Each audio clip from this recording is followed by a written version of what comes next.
Hello from Omaha, Nebraska. I'm taking the train from Chicago to San Francisco and making a bunch of stops in between, and here's how it's going so far. My friend Noah and I had 24 hours in Nebraska before the next westbound train left Omaha, so we split a really neat historic hotel for $50 each to get a solid night of rest before we had to do an overnight on the train. The schedule is a creative limitation because our westbound train only leaves once per day, so we just wandered around Omaha for the day and embraced childlike freedom and spontaneity.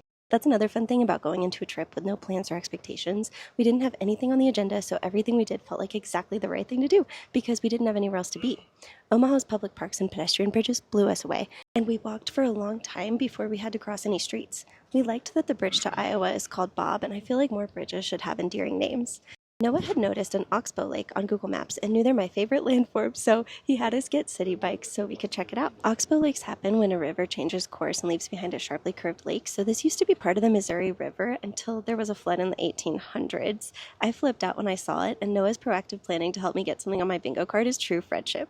Then we took the bus to a burger spot that had been recommended to us by a guy on the train, and we downloaded dating apps because we thought it'd be fun to meet locals that way.